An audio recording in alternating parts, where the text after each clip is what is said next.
que é que vem acontecendo com a humanidade?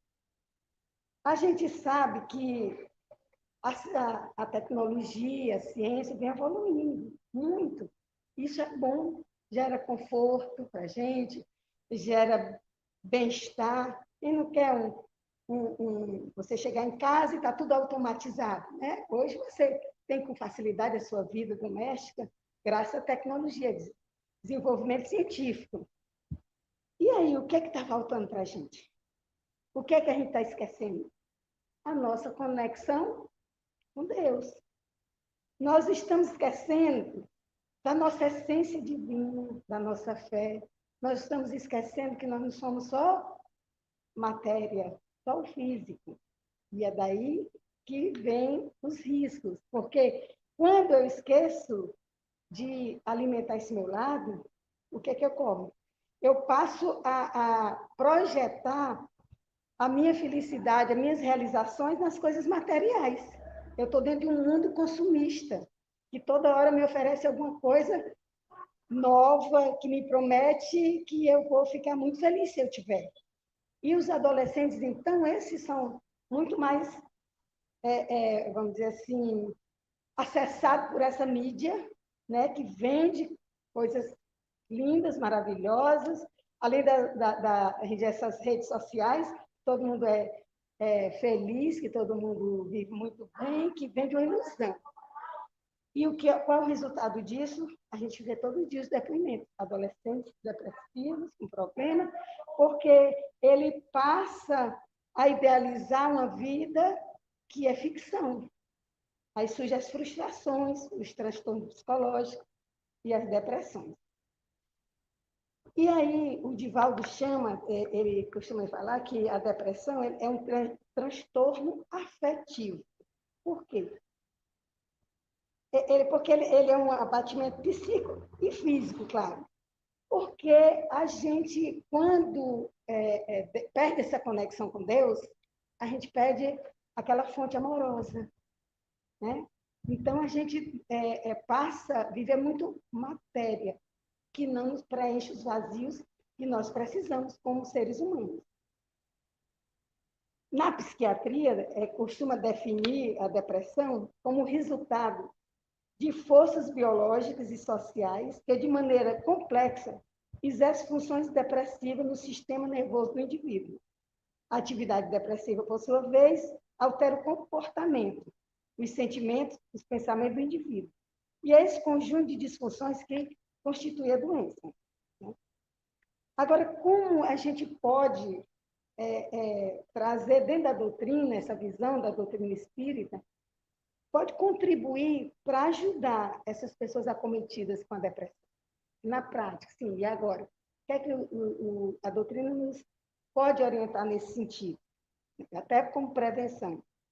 Aí a gente lembra lá no Evangelho, segundo o Espiritismo, né?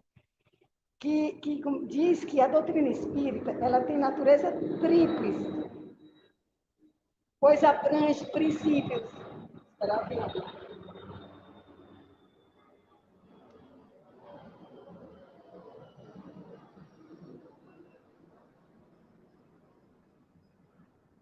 Todo mundo lembra, né? O Espiritismo é tríplice porque abrange princípios filosóficos, científicos, religiosos ou morais. Por isso que Allan Kardec ele costumava dizer que assim, o Espiritismo é, ao mesmo tempo, uma ciência de observação e uma doutrina filosófica. Aí eu fiquei pensando, filosófica, por quê? De onde a gente vai buscar essa base dentro da filosofia para explicar a existência do ser humano? Eu brinco com a Roberta que ela preparou uma aulinha que dizia assim, de onde eu vim, o que estou fazendo aqui e para onde vou. Alguém já pensou nisso? Já se perguntou? Ou simplesmente a gente nasce no mundo, todo mundo assume um papel, a criança é educada para ser isso, para ser aquilo, para ser um médico, para ser um dentista, para ser um advogado, para ser...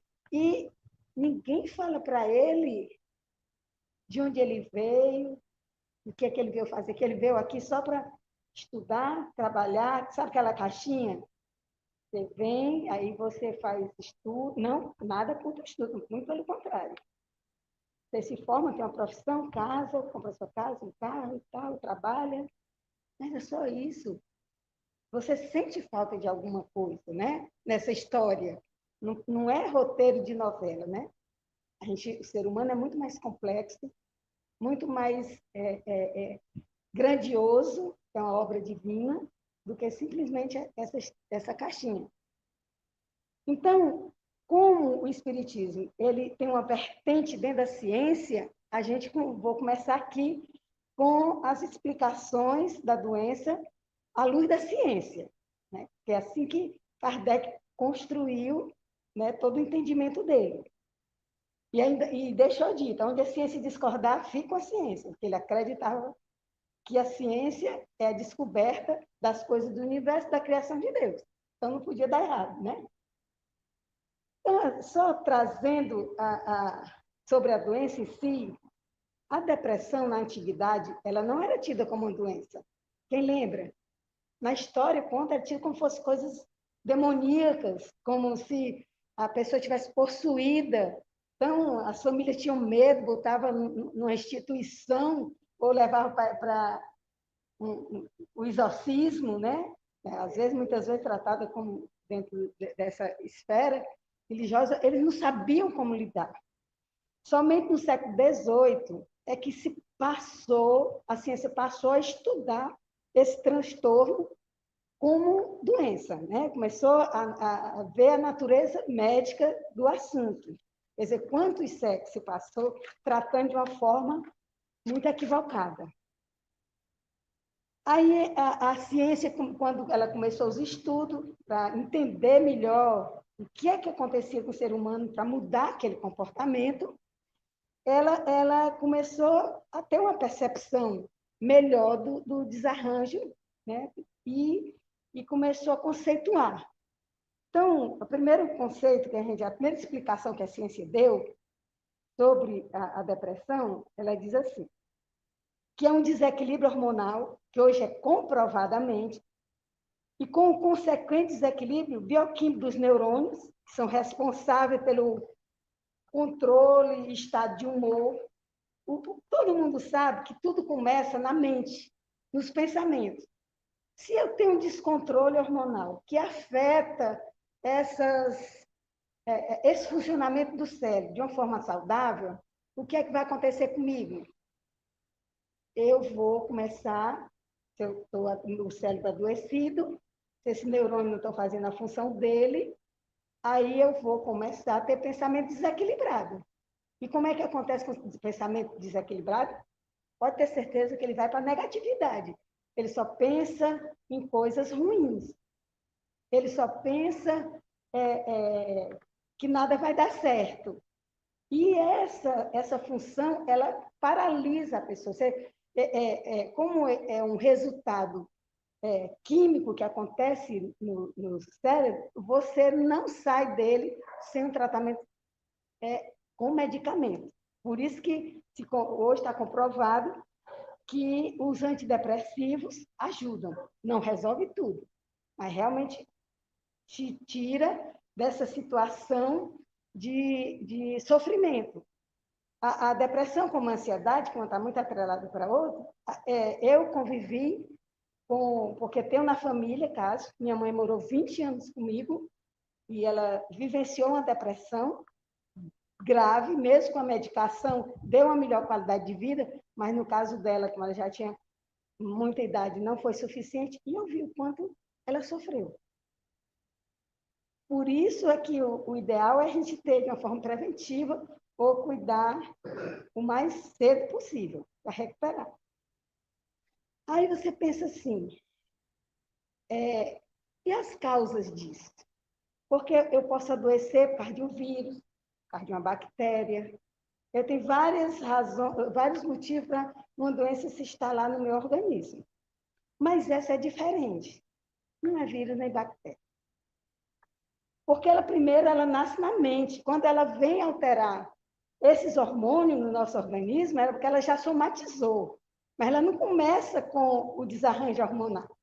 Ela começa com um desarranjo nas nossas ideias, nos nossos pensamentos, no nosso sentimento, por alguma razão.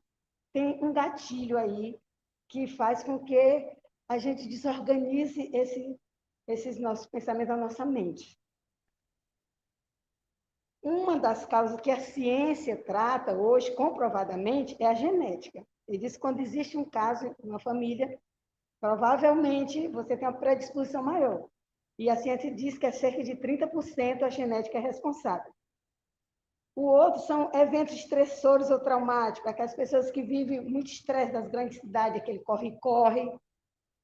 Privação de sono, tem pessoas que têm atividades que às vezes não dá muita atenção ao sono, dorme pouco. Isso também vai afetar, porque a sua mente vai sofrer as consequências daquilo.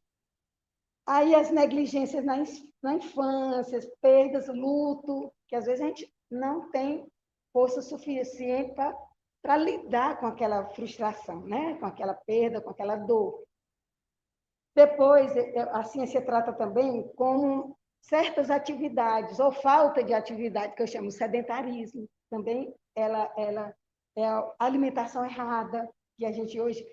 É muito fácil termos uma alimentação assim muito superficial, às vezes até pela vida de corre-corre, a gente não dá muita atenção. E vem também o problema das substâncias tóxicas, que a gente sabe, é o álcool, as drogas, que com certeza também vai afetar ao longo do tempo a nossa mente. E, por último, aquela alteração cerebral que foi causada pela somatização desses traumas, que é quando desarranja mesmo toda a bioquímica do nosso cérebro, que os hormônios aquele hormônio responsável pelo bem-estar já não faz mais a função dele, a gente começa a ter uma tristeza sem fim, a gente tem dificuldade de comunicação, de focar o pensamento em alguma coisa que está fazendo, a gente não tem mais vontade de fazer nada, a gente começa a sentir no próprio corpo a falta daquela força interior, daqueles hormônios que nos produz a vontade de agir, de interagir, de estar pleno no mundo, nas nossas atividades como pessoa.